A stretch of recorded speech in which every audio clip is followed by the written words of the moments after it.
अस्सलाम वालेकुम व्यूअर्स, मैं हूं Taqdees. Welcome to my summer gardening. Subscribe कीजिए, लाइक कीजिए, बेल आइकन का बटन दबाना मत भूलिएगा। अपने शेयर कीजिए अपने दोस्तों और फ्रेंड्स के साथ। तो आज जो हम आपके लिए इंफॉर्मेशन लेकर आए हैं वो है कि आपने किनारे कैसे बनाने हैं और कौन सा एजर आपने यूज़ करना है, कौन सा टूल आपको के लिए किनारे बनाने के लिए बेहतर है। तो हमने मैंने इसका काफ़ी एज का काम किया, तो सोचा आप लोगों को भी इसकी इन्फॉर्मेशन देती चलूँ। तो एज बनाने के लिए सीधा स्ट्रेट टूल ना इस्तेमाल करें, जैसा कि अभी मैंने आपको दिखाया है वीडियो में। ये वाला टूल, इससे सही नहीं बनेंगे। और अगर आपके पास डी शेप का एजर नहीं है तो आपने किस तरह से बनाना है वो भी मैं आपको इसके बारे में बताऊंगी आगे वीडियो में।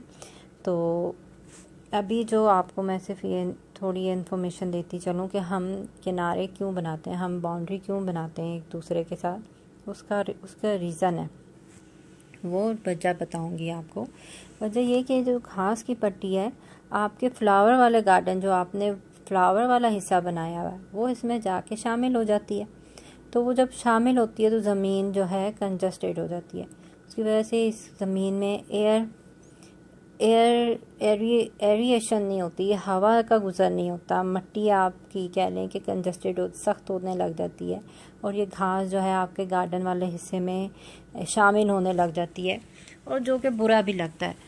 घास शामिल होती है, उसके साथ एक और जो रीज़न बन जाता है, वीड्स उगने लग जाते हैं। जहाँ जहाँ पे घास जाएगी वहाँ पे वीड्स उगने लग जाएंगे, और वीड जो है आपके गार्डन की जो एनर्जी है, आपके प्लांट्स की एनर्जी है, वो खा जाते हैं। तो इसलिए हमेशा हमें जो घास की पट्टी को फ्लावर पट्टी की जो होती है उससे आपके बीच में डिवाइडिंग एक किनारा बनाना पड़ता है। ये देखें, जिस तरह कि अभी मैंने ये आपको का किनारा भी बनाया है, और ये देखें मैं आपको दिखा रही हूँ, ये इस पर आज वर्क किया है इस तरह से। कोई मुश्किल नहीं है, बहुत आसान है। और इस टूल के साथ मैं आपको आज इसका तरीका बताऊंगी कि किस तरह से बनाना है, और इसको पट्टी को हम आगे किस तरह से बढ़ाएंगे।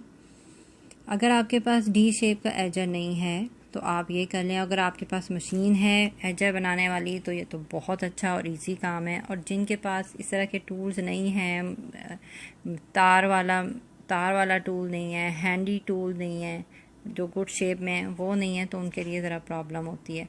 तो अब मैं आपको इसका तरीका बताती हूँ कि अगर आपके पास डी एजर नहीं है या आपके पास मशीन नहीं है तो आपने किस तरह से बनाना है। हम इसको डिगिंग वाले टूल से बनाएंगे। अब ये देखिए, आपने इस तरह से ये तरीका नहीं करना कि आप इसको बिल्कुल सीधा डाल के उसका एज नहीं बनाएंगे। हमेशा ये जो हाफ डी शेप आपको नज़र आ रही है ना, इस तरह से इसका 1 इंच हिस्सा हमने जो है ज़मीन के अंदर डिग करना है। अगर आप ज़्यादा करना चाहते हैं तो 2 इंच तक कर लें। ये देखें, अब मैंने यही वाला किनारा ज़मीन के अंदर रखा और इसको पीछे से पुश किया। ये देखें, इसको पुश करना है और फिर इसको थोड़ा सा ऊपर निकालना है। फिर आपने यही अमल बार बार करना है। थोड़ा पुश करें, थोड़ा सा निकालें, और इसको आगे इसी तरह इसकी रो जो है बनाते जाएं। ये देखें, अब देखें कहीं ना कहीं से ज़मीन जो है बहुत सख्त हुई है, वहाँ से बस आपने थोड़ा सा इसको और ज़्यादा पुश करना है, और ज़ोर लगाएं और इसको पुश करें। ये देखें, किनारा बन गया।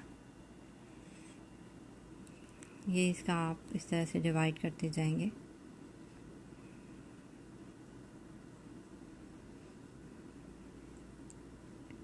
इतना ज़्यादा हम इसको ज़मीन के अंदर नहीं डालेंगे, बस जितना आपको अभी मैंने इसकी बताई है 1 से 2 इंच हमने इसकी एज लाइन जो है वो डालनी है, और जो हाफ डी शेप इसका बना हुआ है इससे बनाना है। देखिए, मैं आपको नीट करके बता देती हूँ कि किस तरह से बना है। ये देखें, काफ़ी बेहतर हो गया। ये इसमें से बीड्स वगैरह सारे हट जाएंगे, पट्टी सारी हट गई है। तो ये थी आज की हमारी इन्फॉर्मेशन, और ये था आज का हमारा छोटा सा सेशन जो आपके साथ मैंने शेयर किया। तो आपको पसंद आए तो ज़रूर लाइक करें, शेयर करें अपने दोस्तों के साथ और फैमिली के साथ। तो ये छोटी छोटी सी ये टिप्स हैं गार्डन्स की, अगर आपको इंटरेस्ट है तो आप इस तरह से कर सकते हैं। तो नई इन्फॉर्मेशन के साथ फिर इंशाल्लाह हाज़िर होंगी, तब तक के लिए इजाज़त दें। अल्लाह हाफिज़।